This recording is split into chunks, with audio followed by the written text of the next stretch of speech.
नमस्कार दोस्तों, आप सुन रहे हैं द हॉन्टेड हॉर्स और आज मैं फिर से आपके बीच एक बहुत ही रहस्यमयी और डरावनी कहानी लेके आया हूं। पर उससे पहले अगर आप चैनल पर नए हैं तो जल्दी से चैनल को सब्सक्राइब कर लें। तो बढ़ते हैं अपनी कहानी की तरफ। एक दिन की बात है, ठंड का समय था, घना कोहरा छाया था।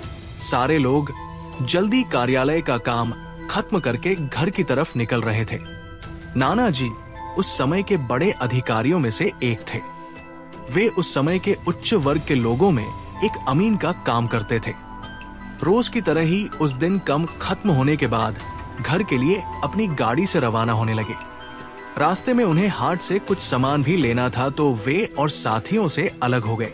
उन्होंने घर की कुछ जरूरत के सामान लिए और गाड़ी आगे बढ़ा दी। आगे जाने पर उन्हें कुछ मछली बाजार दिखा और वे मछली खरीदने के लिए रुक गए। ताजी मछलियां लेने और देखने में टाइम ज्यादा ही गुजर गया। उनकी जब अपनी घड़ी पर नजर गई तो उन्हें आभास हुआ कि आज तो घर जाने में बहुत देर हो जाएगी और ये सब लेकर घर पहुंचने में काफी समय लग जाएगा। फिर यही सब सोचकर उन्होंने सोचा कि क्यों ना जंगल के रास्ते से निकला जाए तो जल्दी पहुंच जाऊंगा। तो उन्होंने अपना रास्ता बदला और जंगल की तरफ अपनी गाड़ी को घुमा लिया। समय 11 बज चुका था। गाड़ी तेज रफ्तार से आगे बढ़ रहा था। तभी अचानक तेज ब्रेक के साथ गाड़ी को रोकना पड़ा। उनकी गाड़ी के आगे एक औरत जोर से रो रही थी। उन्होंने सोचा इस वीराने में ये औरत क्या कर रही है। उन्हें लगा कि कोई मजदूर की पत्नी होगी जो नाराज होकर घर छोड़कर जंगल में भाग आई है। तो उन्होंने उससे पूछा कि यहाँ जंगल में तुम क्या कर रही हो, लेकिन उसने कोई जवाब न देकर और जोर से रोने लगी। सारे जंगल में उसकी हुंसी सिसकियां गूंज रही थी। फिर नाना जी ने पूछा तुम्हारा घर कहाँ है, लेकिन वो कुछ भी ना बोली। तब नाना जी ने कहा कि आज चलो मेरे घर में रहना, सुबह अपने घर चली जाना। ये जंगल बहुत सारे जंगली जानवर से भरा है, रात भर यहाँ मत रुको। चलो आज मेरे घर में सबके लिए खाना बना देना और कल सुबह अपने घर चली जाना। उसने ये सुना तो झट से तैयार हो गई और गाड़ी में पीछे की सीट पर बैठ गई। सिर में बड़ा सा घूंघट डालने की वजह से उसका चेहरा छिपा हुआ था। कुछ ही देर में गाड़ी घर के दरवाजे पे थी। घर के लोग कब से उनकी राह देख रहे थे। गाड़ी रुकते ही पापा ने पूछा, आज तो बहुत देर हो गई और सारे लोग आ भी चुके हैं। तब उन्होंने सारी बातें अपनी माँ को बताई और कहा कि आज खाना, इससे बनवा लो, कल सुबह ये अपने घर चली जाएगी। इतनी रात को बेचारी जंगल में कहाँ भटकती, इसलिए मैं ले आया। पर पापा को कुछ संदेह हो रहा था कि कहीं चोर तो नहीं है रात को सोने के बाद या खाना बनाते समय कहीं घर के सामान ही चुरा कर ना ले जाए। पर बेटे की बात को कैसे माना करती। उन्होंने उस औरत को कहा, देखो आज तो मैं रख ले रही हूं, लेकिन कल सुबह होते ही यहां से चली जाना और जाओ रसोई में ये सामान उठा कर ले जाओ और खाना बना दो। उसने फिर से जवाब नहीं दिया। बस हूं की आवाज बाहर आई और वो सारा सामान लेकर माँ के पीछे बहुत दूर चल दी। रसोई में सारा सामान रखवाकर माताजी ने उसे खाना जल्दी बनाने की सख्त हिदायत दी और वहां से चली गई। लेकिन उनका मन कुछ परेशान सा था। फिर 10 मिनट में रसोड़े में उसे देखने चली गई कि वो क्या कर रही है और उसका चेहरा भी देखना चाहती थी। लेकिन वहां पहुंची तो देखा कि वो मछलियों का थैला निकल रही थी।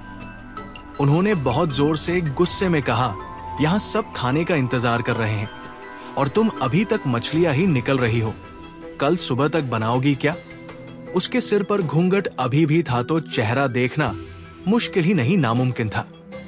उन्होंने उससे कहा, तुम जल्दी से खाने की तैयारी करो, मैं आग सुलगा देती हूँ, काम जल्दी हो जाएगा। और वे जल्दी से चूल्हा जलाने की तैयारियां करने लगी। लेकिन साथ ही वो उसका चेहरा देखने की भी कोशिश कर रही थी। लेकिन वो जितना देखने की कोशिश करती वो और पल्लू खींच लेती। अंत में हार कर वे बोली, देखो मैंने आग सुलगा दी है, अब आगे सारा काम कर लो, कुछ जरूरत हो तो बुला लेना। लेकिन वो फिर कुछ नहीं बोली। अब उन्हें लगा कि यहां से जाने में ही ठीक है, वरना मेरा भी समय खराब होगा और हो सकता है अनजान लोगों से डर रही हो।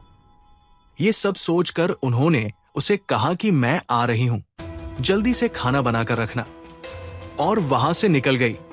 मन अभी तक परेशान ही था, कभी अपने कमरे, कभी बच्चों के, कभी बाहर सबको देख रही थी, कहीं कुछ अनहोनी ना हो जाए। 1 मिनट भी आराम से नहीं बैठ पाई। अभी 5 मिनट ही हुए थे, पर उनके लिए वो घड़ी पहाड़ सी हो रही थी। समय बीत ही नहीं रहा था। 8 मिनट बड़ी मुश्किल से गुजरे और वे तुरंत ही कुछ सोचकर रसोई की तरफ दौड़ी, और वहां पहुंचकर आया जैसे ही उन्होंने रसोई घर का नजारा देखा, उनकी आंखें फटी की फटी रह गई। उनके पैर बिल्कुल ही जम गए, ना उनसे आगे जाया जा रहा था ना ही पीछे। उनके हृदय की धड़कनें रुक रही थी। वो औरत रसोरे में बैठकर सारी कच्ची मछलियां खा रही थी। सारे रसोरे में मछलियां और खून बिखरा पड़ा था। उसके सिर से घूंघट भी उतरा पड़ा था। इतना खौफनाक चेहरा आज तक उन्होंने नहीं देखा था। बाल, नाखून सब बढ़े हुए थे। मछलियां खाने में मगन होने की वजह से उसे कुछ ध्यान भी नहीं था, और खुशी से कभी दो वो आवाजें भी निकल रही थी। हूंसी आवाजें गूंज रही थी। रसोरा पिछवाड़े में होने की वजह से और लोगों का ध्यान भी इधर नहीं आ रहा था। मां को भी कुछ नहीं समझ आ रहा था कि चिल्लाने से कहीं घर के लोगों को नुकसान न पहुंचाए। वो चुड़ैल से अपने घर को कैसे बचाए उन्हें समझ नहीं आ रहा था। बस भगवान का नाम ही उनके दिमाग में आ रहा था। अचानक वे आगे बढ़ने लगी उसकी तरफ, और झट से एक थाल लिया और चूल्हे की तरफ दौड़ी। उस चुड़ैल की नजर भी पापा पर पड़ चुकी थी, सो वो भी कुछ सोचकर उठी अपनी जगह से। मां कुछ भी देर नहीं करना चाहती थी। उन्हें पता था कि आज अगर जरा सी भी लापरवाही हुई तो अनहोनी हो जाएगी। उस चुड़ैल के कुछ करने से पहले ही उन्हें चूल्हे तक पहुंचना था, और चूल्हे के पास पहुंचकर उन्होंने जलता हुआ कोयला थाल में भर लिया और चुड़ैल की तरफ लेकर जोर से फेंका। आग की जलन की वजह से वो अजीब सी डरावनी आवाजें निकालने लगी। अब तो उसकी आवाजें बाहर भी जा रही थी। सारे लोग बाहर से रसोरे की तरफ भागे। वो चुड़ैल जोर से हूं जोर की आवाज निकल रही थी और पूरे रसोरे में दौड़ रही थी, और माता जी को पकड़ना भी चाह रही थी। लेकिन अब सारे लग रसोरे में आ चुके थे। काफी लोगों की भीड़ देखकर वो और भी डर गई थी।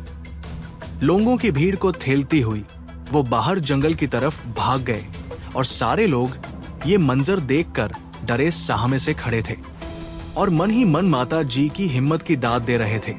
तो ऐसे छूटा चुड़ैल से पीछा, और ये कहानी यही समाप्त होती है। तो आप लोग कमेंट करके बताना कि आपको ये कहानी कैसी लगी, और अगर आपके पास भी ऐसी ही कोई कहानी है जो आप मुझे भेजना चाहते हो तो मुझे ईमेल करना, और मैं उसे जरूर सुनाऊंगा। तो अब जल्दी से चैनल को सब्सक्राइब कर लो